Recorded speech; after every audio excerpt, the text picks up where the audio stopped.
ایک محلے میں مسجد کی تعمیر و مرمت کا کام شروع ہوا تو مطلوبہ رقم اکٹھی ہونے میں دیر ہو گئی۔ کمیٹی انتظامیہ نے امام صاحب سے کہا کہ محلے میں فلاں بندہ رہتا ہے تو بہت بڑا تاجر، مگر اپنے فسق و فجور میں انتہا کو پہنچا ہوا ہے۔ اگر آپ میں ہمت ہے تو اس سے بات کر لیں، ممکن ہے کوئی صورت بن جائے۔ امام صاحب نے حامی بھر لی اور ایک دن شام کو جا کر اس کا دروازہ کھٹکھٹایا۔ چند لمحے بعد تاجر صاحب اندر سے نمودار ہوئے۔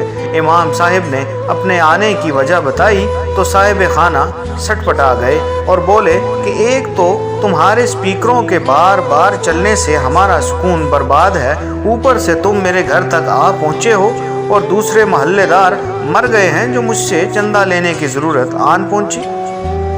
امام صاحب نے کہا، صاحب اللہ کا دیا ہوا آپ کو بہت کچھ ہے، یہ موقع ہے آپ کے لیے، آپ کے دستے تعاون کی اشد ضرورت ہے، میں خالی ہاتھ نہیں جانا چاہتا، اللہ تعالیٰ آپ کے مال و جان میں برکت دے گا۔ تاجر نے امام صاحب سے کہا، لاؤ اپنا ہاتھ، میں تمہیں چندہ دوں۔ امام صاحب نے جیسے ہی ہاتھ آگے بڑھایا، اس تاجر نے امام صاحب کے ہاتھ پر تھوک دیا۔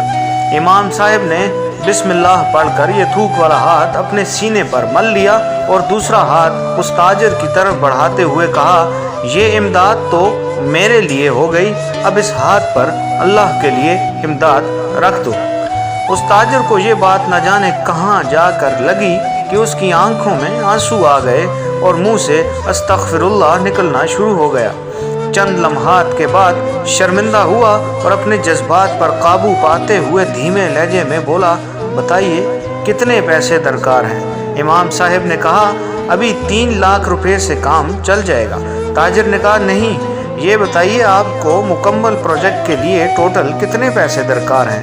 امام صاحب نے کہا، ہمیں مکمل طور پر 8 لاکھ روپے درکار ہیں۔ تاجر صاحب اندر جا کر 8 لاکھ روپے کا ایک چیک بنا کر لائے اور امام صاحب کو دیتے ہوئے کہا، آج سے اس مسجد کا جو بھی خرچہ ہو مجھ سے لے لیجئے گا، اور آج سے اس مسجد کی تمام ذمہ داری میری ہے۔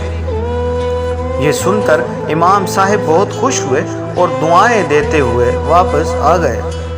دوستو، بات کرنے کا انداز، سلیقہ، تمیز اور ادب آ جائے تو بڑے سے بڑا متکبر اور فاسق شخص بھی ہدایت پا سکتا ہے، مگر افسوس ہمارے کتنے ہی بے تکے اور طنزیہ جملوں سے لوگ نماز، قرآن اور دین سے پیچھے رہ گئے ہیں۔ اسلام پھیلانا ہے تو اچھے اخلاق اور میٹھے بول کی روایت ڈالنی ہوگی۔ السلام علیکم ورحمۃ اللہ وبرکاتہ۔